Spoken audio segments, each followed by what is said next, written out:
Orang yang di atas mendoakanmu, tapi anda berkata, hei, kalian tidak tahu saya lagi gembira, lagi bahagia, lagi berada di taman surga. Allah tunjukkan di dalam kuburannya, sebagaimana bersabda Rasulullah SAW, Allah bukakan satu pintu di kanan kuburannya, Allah tunjukkan posisimu di dalam surga. Disitulah kata orang mukmin, ya Allah, mohon segerakan hari kiamat. Tapi ada orang lain yang tidak pernah punya perjuangan, yang tidak pernah memperhatikan Al-Quran, bahkan jauh dari amalan ibadahnya. Allah bukakan nasibnya pintu dari neraka, dan dia berkata, ya Allah, jangan bangkitnya hari kiamat, cukup saya di sini.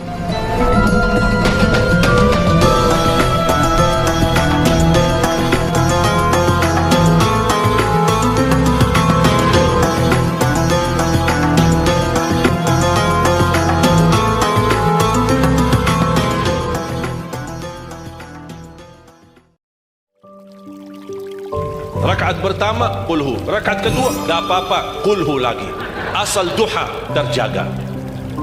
Betul? Witir, jangan lewat satu malam tidak witir, walaupun tidak tahajud. Iman sah witir tanpa tahajud? Boleh witir walaupun tidak tahajud, boleh witir walaupun tidak salat malam. Saya punya kebiasaan, habis isya sunnah ba'diyah, habis itu 3 rakaat sunnah witir, 2 rakaat muqaddimah witir, salam, baru 1 rakaat witir, sudah selesai. Saya beraktivitas kembali, ada jadwal, ada ini, apa kemana saya pulang ke rumah istirahat. Kalau saya bangun tahajud, saya bisa tahajud, belum azan subuh, saya masih bisa laksanakan tahajud, tapi tidak boleh witir lagi karena sudah witir duluan, sudah selesai. Rasulullah SAW bersabda, Inna Allah witir, yuhibbul witir, fa'autiru. Allah maha witir, Allah cinta witir, jagalah witir. Amirul Mukminin Umar bin Khattab ketika ditanya, kenapa wahai Amirul Mukminin suka witir sebelum tidur? Kata beliau, saya khawatir meninggal dunia dalam keadaan tidur belum witir. Salat witir, kalau tidak berkesempatan salat malam tidak apa-apa, tapi sudah namamu tertulis ahli witir. Kalau bapak-bapak, ibu-ibu yang sudah biasa bangun tengah malam, suka bangun tahajud, sudah terbiasa, tidak apa-apa, boleh witir belakangan. Tapi kalau ada yang merasa kekhawatiran atau tahu dirinya suka malas, bangun tapi malas-malasan, berat untuk laksanakan, daripada kita ketiduran tidak salat sama sekali, mendingan witir amankan dulu, diamankan witirnya supaya tertulis namamu ahli witir. Kalau sempat tahajud syukur, tidak sempat alhamdulillah sudah tertulis nama kita ahli witir. Termasuk baca Quran, sedekah subuh, termasuk amalan yang sangat mudah tapi sangat terbaik dan agung manfaatnya, bahkan dahsyat balasan Allah. Kenapa sedekah subuh lebih istimewa daripada sedekah di waktu lain? Saya meyakini dan tidak diragukan, orang Indonesia paling suka bersedekah. Setiap majlis ta'lim, setiap ada acara kegiatan majlis ta'lim atau kota amal di waktu Jumat, dimanapun ada orang Indonesia pasti suka bersedekah, beramal saleh, mengisi kota amal. Tapi yang perlu diperhatikan pertama sedekah subuh. Kenapa sedekah subuh lebih istimewa? Karena ada malaikat yang Allah turunkan, tugasnya cuma satu, mendoakan orang yang bersedekah di subuh hari. Siapa yang tidak mau doa malaikat? Yang kedua, di subuh hari selalu kita bersedekah, termasuk di waktu subuh maupun di waktu lain. Sering saya memperhatikan jarang jamaah menggunakan doa sesudah sedekah. Padahal doa sesudah sedekah atau sedekah disertai doa dahsyat, bahkan doa terjamin makbul. Saya harap mulai hari ini sudah siapkan kota amal di rumah. Bapa punya satu, istri punya satu, anak-anak masing punya satu. Apa itu botol, apa itu kaling, apa itu kotak, terserah.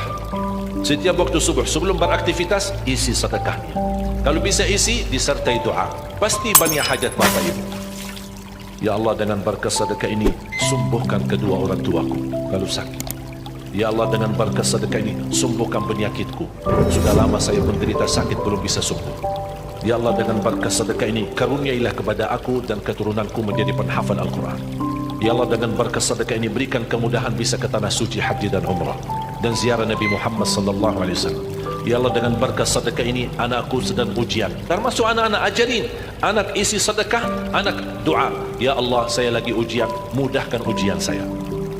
Ya Allah, dengan berkat sedekah ini titipkan pahala sedekahku untuk kedua orang tuaku. Itu juga boleh, tetapi tolong disesuaikan. Jangan sedekahnya koin-koin, tapi doanya sampai terbit matahari. Malu sama Allah. Kelamaan kata malaikat doanya, padahal sedekahnya teng teng teng. Kalau saya usulkan, 1 kali sedekah, 1 kali hajat. Termasuk anak-anak muda yang sedang melamar kerjaan, isi sedekahnya. Ya Allah, mohon dengan berkat sedekah ini mudahkan lamaran kerjaan saya supaya diterima, menjadi kerjaan yang membawa rezeki yang halal. Termasuk jodoh, termasuk keluarga yang sudah lama menikah belum punya keturunan. Saya punya teman 17 tahun tidak punya keturunan. Dia menggunakan sedekah subuh sama istighfar. Alhamdulillah, 6 bulan kemudian beliau telefon saya, istrinya hamil. Saya sendiri 13 tahun tidak punya keturunan. Secara medis normal, sehat, tidak ada masalah. 13 tahun tidak punya anak. Saya menggunakan rutin sedekah subuh. Alhamdulillah diberikan oleh Allah Subhanahu wa taala 3 anak. Kalau istri baru 1. Dahsyat manfaatnya sedekah subuh untuk hajat kita. Kapan saja Bapak Ibu bersedekah, jalankan hanya sedekah subuh. Kalau bisa sedekah subuh menjadi amal ibadah yang tetap. Selain sedekah subuh, kalau anda gunakan sedekah dimanapun, termasuk di hari Jumat, isi kota amal, jangan lupa disertai doa. Sebutkan hajatmu. Siap? Kira-kira mudah? Apa yang saya berikan bisa difahami? Mudah diingat? Mudah dihafal? Mudah diamalkan? InsyaAllah masuk surga. Saya hanya mampu mendoakan dan mengajak dalam kesempatan ini semua jamaah, ayo mari kita sama-sama.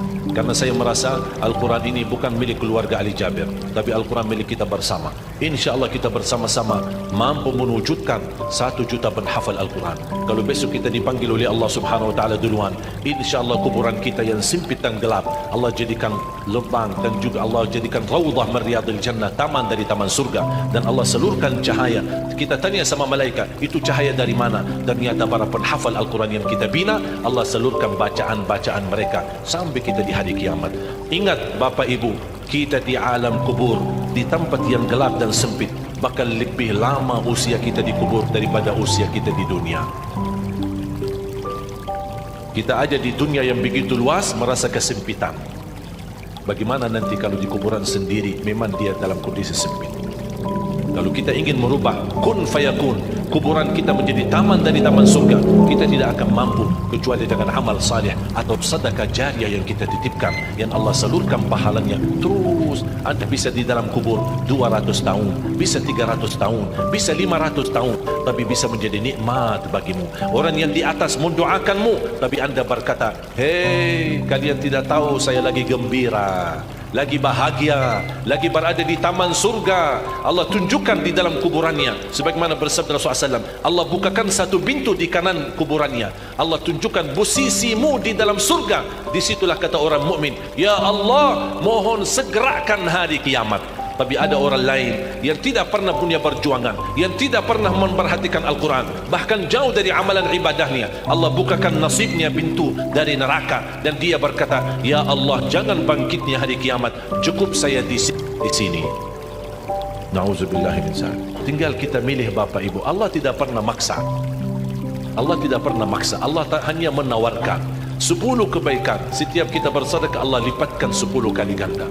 Tapi Allah tidak pernah memaksa. Syaitan pun tidak pernah memaksa untuk menghambatkan diri untuk berjuang. Syaitan tidak pernah, hanya syaitan mengajak kita kepada dosa, mengajak kita kepada keburukan, tapi tidak pernah maksa, tidak pernah mukul untuk kita berbuat salah dan dosa. Allah sama juga, tidak pernah maksa, tapi Allah menawarkan. Bahkan Allah ingin kita bisa menjadi orang yang sami'na wa ata'na, karena manfaatnya bukan untuk Allah, tapi manfaatnya kembali kepada diri sendiri. Man amila salihan falinafsihi wa man asaa fa'alaiha.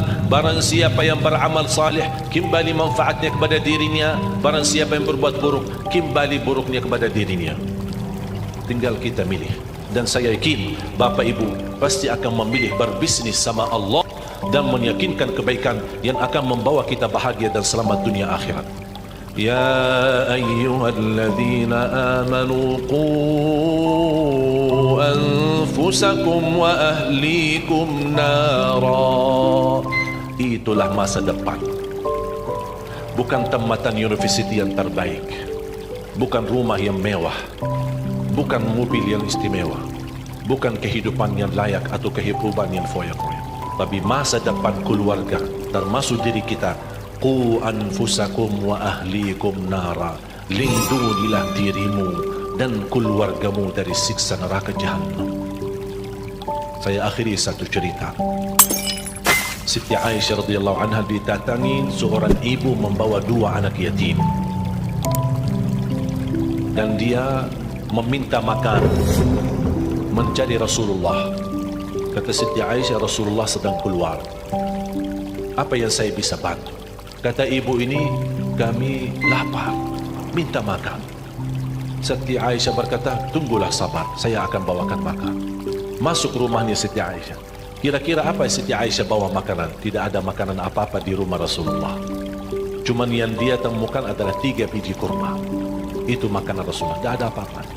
Tidak ada kulkas yang bisa simpan makanan. Sekarang kita pulang ke rumah, alhamdulillah banyak rezeki di dalam rumah kita. Macam buah-buahan, macam makanan cemilan aja, masya Allah. Orang Indonesia sudah biasa masuk rumahnya makan cemilan aja di mana-mana. Di meja ruang tamu, di meja kamar tidur, di meja dapur. Tinggal aja meja masuk WC. Di mana-mana ada makanan, ada kerupuk, ada pokoknya makanan ringan. Alhamdulillah, saking banyak rezeki, barakah.